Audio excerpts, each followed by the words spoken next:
Hello everyone. So today we are going to work with surface area and the volume of 3D objects. But first we're going to deal with surface area of 3D objects, and before that we're going to do a review of 2D, just the area calculations of the 2D pictures, okay, or the diagrams, geometric diagrams that we have. So what I mean by 2D are these are the 2D shapes, the basic ones. We have a square, rectangle, and circle, and a triangle, and these are the names given, and these are the formulas for the areas, and these are the specific basically variables where we want to know what they are. So for example, S means a side, L means the length right here, and then so forth and so on. Excellent. So make a quick note of these. Of course, this will be included in the notes part of the video, so you can always print that out as well, or take a picture of that, and you need that in front of you to start working on some of the problems. All right, so let's work on a couple of problems.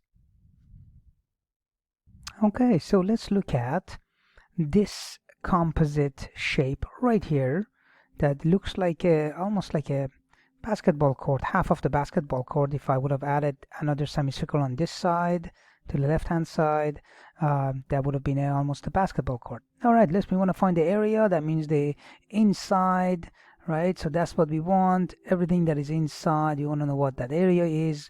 But it is a composite shape. That means it's made up of two different shapes, and it's already actually is been set up for you where you can actually divide this shape into two pieces. You got the rectangle right there, and then you have you have the semicircle, which is right here. Okay, so two things. We've calculated each of the areas separately, and then we add them together. So what is the area of the rectangle? Now rectangle, the area of a rectangle, AR, rectangle, is length times width. Great. And that is 12 millimeter multiplied by 10 millimeter. Okay, simple as that. And that would be 120 millimeters squared. Now make sure that you are writing down millimeters squared. The area is squared. Okay, so that is the area of the rectangle. Let's deal with the area of the circle. The area of the circle here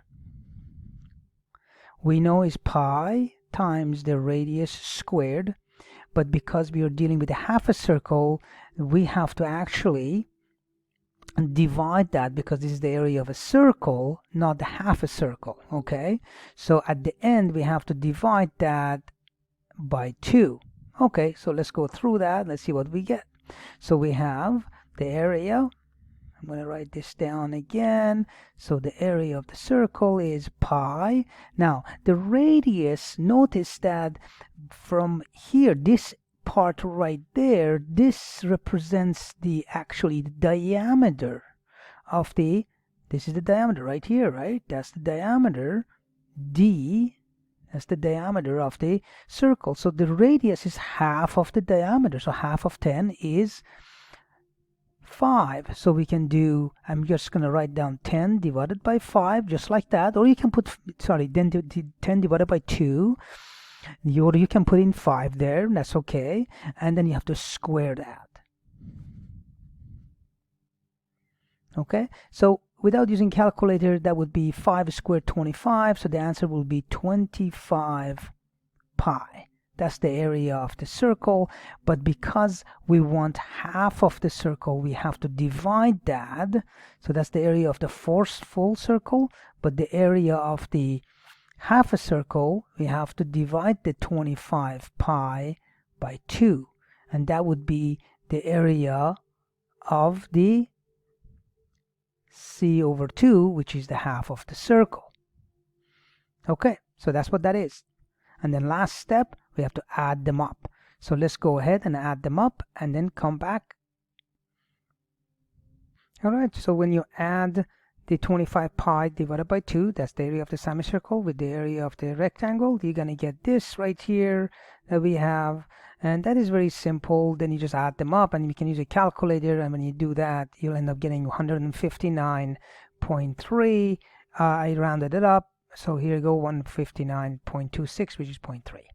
And that is it. Okay,